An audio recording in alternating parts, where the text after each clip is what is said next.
Shalom lekulchem, boker tov. Shalom to everyone, and good morning. This begins a 150-day journey, hopefully, through the biblical Psalter, the book of Psalms. I just got done planning, organizing, facilitating a conference called New Song Conference. There will be a book of published essays that comes out of this, along with responses. It'll be interspersed with poetry. One of the cool things that has come out of this conference is my thinking about the book of Psalms more deeply in Christian and Jewish reception, how it's used liturgically and whatnot. And I've been thinking, why not actually just go through one psalm a day and do a vlog? Part of the inspiration is also, I look over Marcy's shoulder every day. This is my wife, Marcy. And she's often connecting with friends on Instagram, which is very cool. It's a wonderful thing to do. I wish I was better at it, but I'm old, so I use Facebook. I guess that's the thing. And there's a lot of food posted, like really good-looking food that makes you salivate with all the crumbly bumblies and bacon bits and whatnot. I mean, even vegan food is tasty looking. And I love food. Food is coterminous with life in some ways. And that's why Deuteronomy 8:3 talks about food in this way. To go there, it says in Hebrew. You'll know this if you're in Christian circles, because it's used by Jesus in the temptation narratives. That God said that he tried and sort of tested and made Israel to hunger and thirst, so that he would feed them then with the man, which is like, what is this? What is this crazy food? Sometimes I feel that way with the Bible. Like, what is this crazy book that's supposed to be our spiritual food? So it says here, ki lo al halechem, so lama'an hodiacha, in order that it would be made known to you, ki lo al halechem levado, that not upon the bread by itself or alone. I mean, of course you need bread. There's another fun Jewish saying, bli kemach ein Torah, without flour, there's no Torah. In other words, in order to even study the Bible, to do any sort of religious activity, you need food, you need sustenance, you need provision, you need jobs, these kinds of things. Of course, sometimes our very super spiritualizing friends, they can go too far. And I've been there. So lo ala lechem levado yichye ha'adam, will humankind live? Ki al kol motza fi Adonai yichye ha'adam. But upon everything that proceeds out of the mouth of Adonai will humankind live.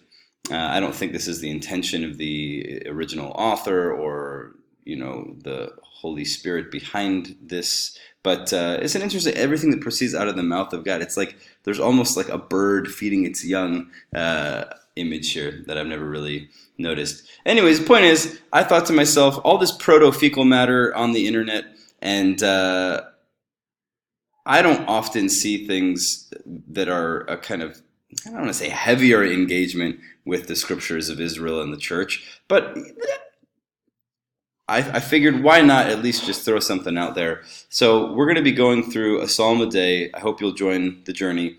And each day I'll be saying a prayer that I learned from my good friend and colleague Peter Rogers, Reverend Peter Rogers, from the second Sunday's collect, that is the second Sunday in Advent. And this is from the Book of Common Prayer. I've slightly altered it to make it a bit more modern. Some of you will come after me on that. That's fine. Blessed Lord, who has caused all holy scriptures to be written for our learning, grant that we may in such wise hear them, read, mark, learn, and inwardly digest them by patience and comfort of your holy word, that we may embrace and ever hold fast the blessed hope of everlasting life, which you have given us in our Savior, Jesus the Messiah. Amen. One of the things that's important to me is that we hear these words. So one of my motivations in making these videos is that those of you, and there will be a few at least, who are interested in biblical Hebrew or who have learned biblical Hebrew or classical Hebrew and want to kind of keep that going, have a sort of daily encouragement or some kind of goad or fun reminder that, oh yes, this biblical language exists. So let's crack on and get into it. Psalm 1. Notice no superscription. There's nothing above there. It doesn't say a Psalm of David. And you can read all kinds of things on this as the opening psalm to the Psalter. אשרי האיש אשר לא הלך בעצת רשעים, ובדרך חטאים לא עמד, ובמושב לצים לא ישב. כי אם בתורת אדוני חפצו, ובתורתו יהגה יומם ולילה, והיה כעץ שתול על פלגי מים, אשר פריו ייתן בעיתו, ועליהו לא ייבול, וכל אשר יעשה יצליח. לא כן הרשעים, כי אם כמוץ אשר תדפנו רוח. על כן לא יקומו רשעים במשפט, וחטאים בעדת צדיקים. כי יודע אדוני דרך צדיקים, ודרך רשעים תאבד. Notice the rhythm, assonance, alliteration, what have you. All of these things are at play, and they are part of the meaning making of the poem. The poem theologically is driven by its poetic form and structure. So let's look at that. Ashrei ha'ish asher, right? Notice the ish asher of this. Interestingly, this is just musing. These are thoughts and extemporaneous kinds of things that I'll be riffing on. I'm not saying that this is the original intention. This is a very purposefully non-scholarly, probably more devotional engagement with the scriptures.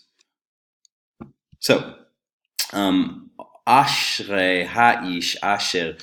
All of these esh sounds, they sound like flame. That is, in Hebrew, esh is the word for flame.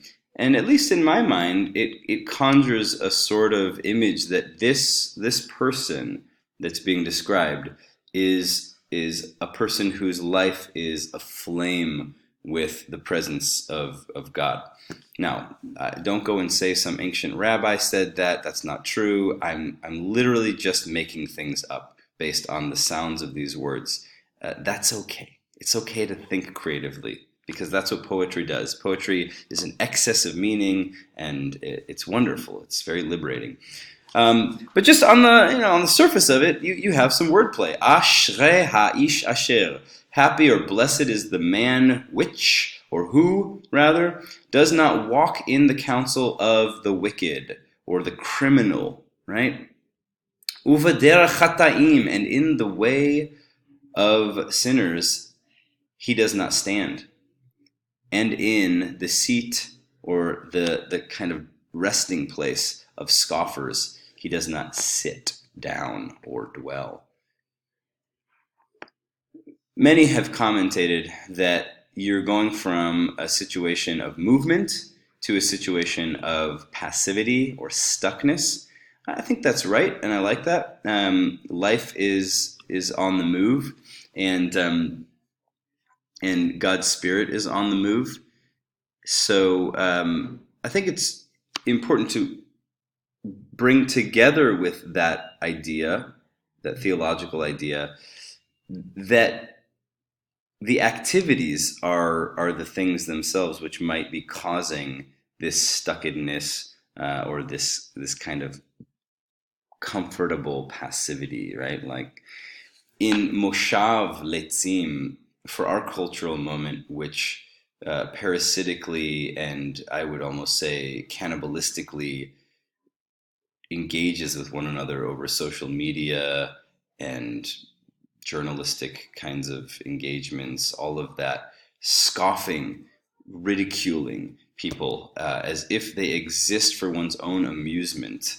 Um, I could certainly preach on this a bit, and probably it needs to be done.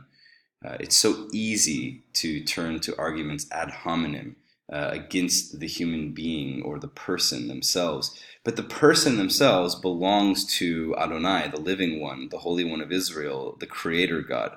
Each of us belongs to the Creator. We are created. We're part of the created order, which means that every time you and I go to speak against another person made in the image of God, we are speaking against the law. We're speaking against God's creation, and this psalm really opens up with I think a very powerful punch because of that. Notice in the second verse, or the contrast really, and we'll be looking for these kinds of things, parallelism as it's called, or thought rhyme. How does the psalmist, or how do the psalms contrast things? How do they bring different ideas into parallel? Well, we find here that this one does not walk in the counsel of the wicked, but rather, b'torat Adonai. Notice the preposition b on each of these, b, and notice that atzat rashaim and torat Adonai, the counsel of the wicked, or the criminal counsel, and the guidance of Adonai are both what's called in construct. They're in the genitive relationship. Those are signals that we should be reading this activity in verse 1 and this activity in verse 2 over against one another. All right? What makes the life of the righteous one different is that his, or her, to be more egalitarian in the current context, joy, desire, the seat of their desires is in the guidance of Adonai. And in that guidance, this one will muse day in and day out, night after night, day after day. This is, of course, very, you could say, Deuteronomic. The imagery is very similar to Deuteronomy, speaking about the guidance of Adonai always. Now, especially those of us from a Christian background, we have I would say, a misplaced or a misinformed view of the law. Certainly in Jewish tradition, the law is something, of course, which Paul says is holy and good. It's a thing to be celebrated. We're still a bit far away from that. The instruction or the guidance of Adonai is a tender thing. It's a thing that has a narrative life. It's not just this sort of abstracted, universalizing, crushing weight down on Israel that makes them a sort of legalistic people. We just have all kinds of wrong ideas. So let's move on. V'haya ke'etz shatul, and he will become as a tree that is rooted upon palge mayim, upon streams or divisions. Peleg is like where things divide out, and will give its fruit in its season. My colleague Richard Briggs speaks about this, that oftentimes we expect that we can do as kind of fad diets or something, but as with dieting, sort of the binging and purging doesn't work, right? If you go to the scriptures to read a huge block, expecting that this will bring about righteousness, it's just not going to. We have to have balanced expectations about what we can take in.